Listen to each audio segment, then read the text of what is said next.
They said it was impossible. An engine with no pistons. A tiny spinning triangle that screamed past 9,000 RPM where ordinary engines would explode. Every other car maker on Earth tried to build it, and every single one of them gave up. Only one small, desperate company refused to quit.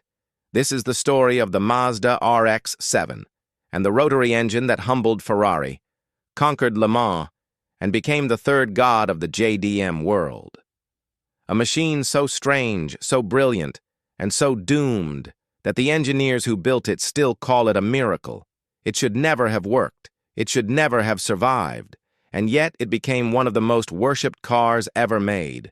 This is the legend they swore could never exist. To understand the RX-7, you have to go back to a company standing on the edge of death.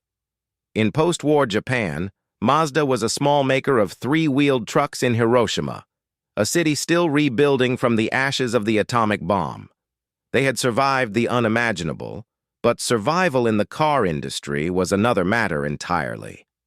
By the 1960s, the Japanese government wanted to force the tiny car makers to merge with the giants, or vanish forever.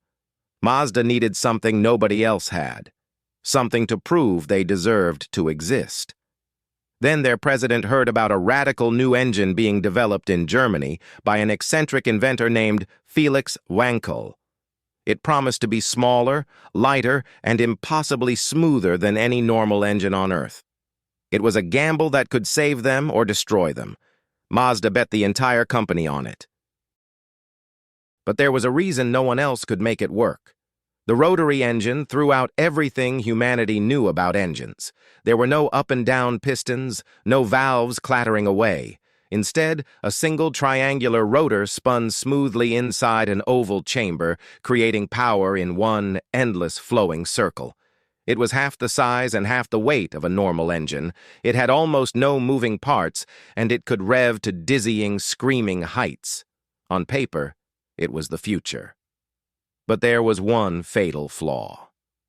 At the spinning tips of the rotor, tiny seals scraped deep, ugly scars into the housing walls. The engineers had a name for them. They called them the chatter marks of the devil. The engine was tearing itself apart from the inside, dying after just a few thousand miles. Everyone in the industry said it was hopeless. Mazda's answer was to assemble a team of 47 engineers, lock them in a room, and refuse to give up. They worked like men possessed. Borrowing a name from Japanese legend, they called themselves the 47 Ronin, the masterless samurai sworn to an impossible mission of honor. For years they failed, again and again. The seals wore out. The engines died on the test bench. Careers and reputations crumbled. But they kept chasing the dream. Then one engineer tried something new, a seal made of carbon mixed with aluminum, and tested it through the night. When they tore the engine down, the chatter marks were gone. In 1967, Mazda launched the Cosmo Sport, the world's first reliable twin-rotor production car, a sleek spaceship of a machine. They had done what industrial giants like Mercedes and General Motors had tried and failed to do. The rotary was alive, and now Mazda was ready to unleash it on the entire world. In 1978, after years of building rotary sedans and coupes, it all finally came together in one perfect car. The first RX-7. It was low, light, and beautiful, with hidden pop-up headlights and a long, elegant nose. But its real heart was the secret hiding inside. While its rivals needed big, heavy engines hung over the front wheels, the RX-7 carried a tiny rotary mounted low and far back, behind the front axle, giving it near-perfect balance. It weighed almost nothing, and it screamed like a purebred race car. On a twisting mountain road, this affordable little Mazda could embarrass machines that cost 3 times as much. Suddenly, an underdog from Hiroshima was hunting down Porsches. The world's enthusiasts realized something special was happening. The rotary was no longer a fragile science experiment. It had become a weapon. The second generation arrived in 1985, sharper, wider, and faster, with crisp, angular lines straight out of the era. And then, Mazda did the truly unthinkable. They bolted a turbocharger onto the Rotary. The little engine that once only screamed now hit like a sledgehammer, surging forward with violent, addictive force. This was the RX-7 that filled the dreams of an entire generation.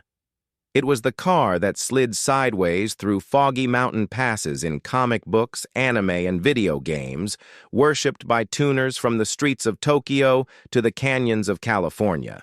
It became a legend in the underground racing world, but Mazda was not satisfied with merely conquering the street.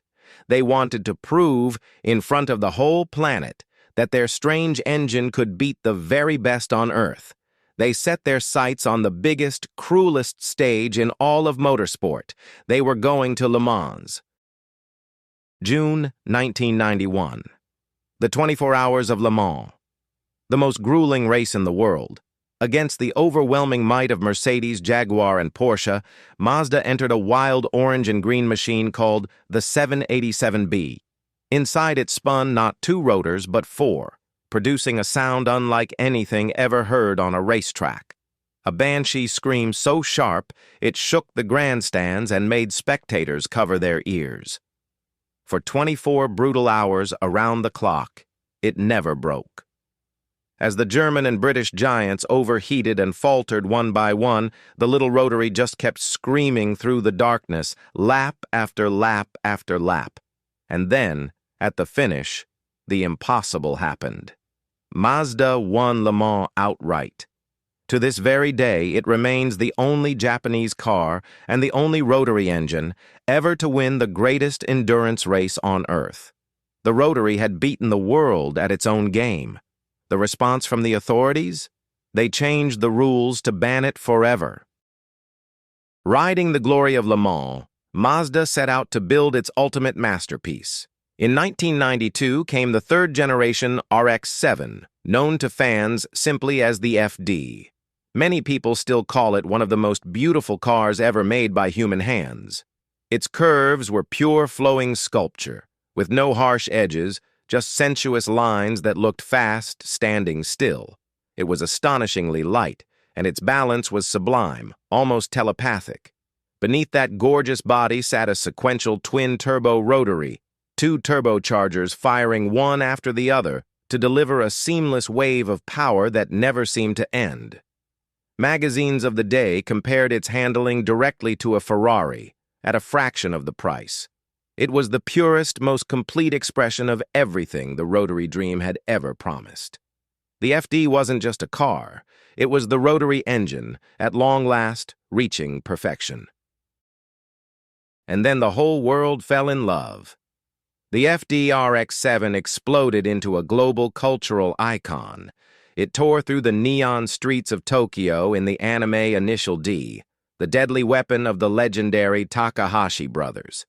It roared across cinema screens in The Fast and the Furious, the unforgettable orange and black machine that became a poster on a million teenage bedroom walls.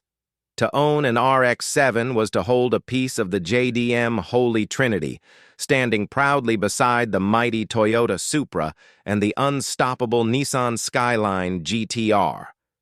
But where those two used brute force, the RX-7 was the rebel, the artist, the outsider, powered by a screaming engine that no one else on Earth dared to build.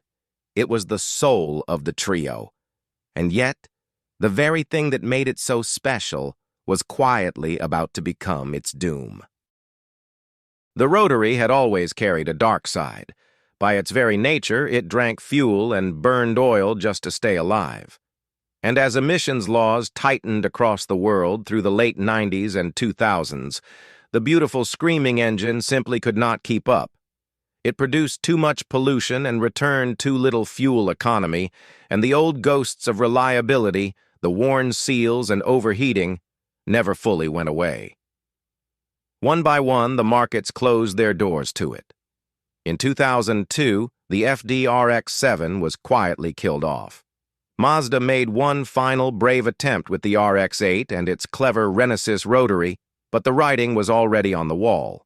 In 2012, the very last Rotary-powered Mazda rolled off the production line in silence.